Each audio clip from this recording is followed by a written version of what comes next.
Hi friends, welcome to Renna Samayal. இன்னைக்கு என்ன சமையல் பார்க்க போறோம்னா புளிச்சக்கீரை கத்திரிக்காய் கடையல் தான் பார்க்க போறோம். ரொம்ப சுவையா இருக்கும். இந்த புளிச்சக்கீரை கத்திரிக்காய் கடையல் தயிர் சாதத்தோட சாப்பிட்றதுக்கு ரொம்ப அட்டகாசமா இருக்கும். எளிமையான முறையில் செய்யக்கூடிய இந்த புளிச்சக்கீரை கடையலை ரொம்ப சுவையா எப்படி செய்யறதுன்னு வாங்க பார்த்துடலாம். புளிச்சக்கீரை கடையல் பண்றதுக்கு கொஞ்சம் எண்ணெய் சேர்த்துக்கலாம். எண்ணெய் சேர்த்தாச்சு. 10 போல பூண்டு பல் சேர்த்துக்கலாம். அதுக்கப்புறமா 15 சின்ன வெங்காயம் பொடியாக நறுக்கி வச்சுருக்கேன். சின்ன வெங்காயம் சேர்த்துக்கலாம். மிளகாய் சேர்த்துக்கலாம். நான் காந்தாரி மிளகாய் எடுத்திருக்கேன். இது கொஞ்சம் காரமாக இருக்கும். 10 மிளகாய் சேர்த்துருக்கேன். தக்காளி 2 சேர்த்துக்கலாம். சேர்த்துட்டு நல்லா வதக்கிடலாம். காய்ந்தாரி மிளகாய் கிடைக்கலனா நீங்கள் பச்சை மிளகாய் கூட சேர்த்துக்கலாம், இல்லைன்னா காஞ்ச மிளகாய் சேர்த்துக்கலாம். இப்போ இதில் 3 கத்திரிக்காய் பொடியாக நறுக்கி வச்சுருக்கேன். கத்திரிக்காவை சேர்த்துடலாம். கத்திரிக்காய் சேர்த்து புளிச்சக்கீரை கடையல் பண்ணும்போது ரொம்ப சுவையாக இருக்கும். கத்திரிக்காய் கூட உருளைக்கிழங்கு கூட சேர்த்து செய்யலாம். நல்லா வதக்கிடலாம். கத்திரிக்காய் சேர்த்துட்டு நல்லா வதக்கியாச்சு.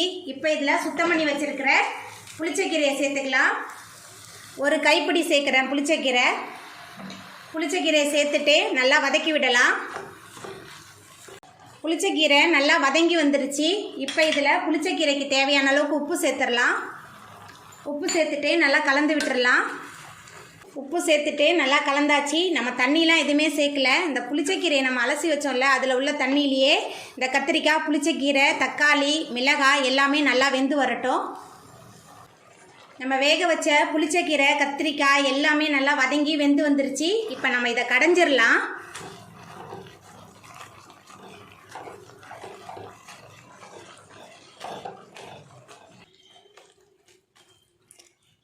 புளிச்சக்கீரையை நல்லா கடைஞ்சி எடுத்தாச்சு. புளிச்சக்கீரையை தாளிச்சிடலாம். அதுக்கு முதல்ல எண்ணெய் சேர்த்துடலாம். எண்ணெய் கொஞ்சம் தாராளமாக சேர்த்துக்கலாம்.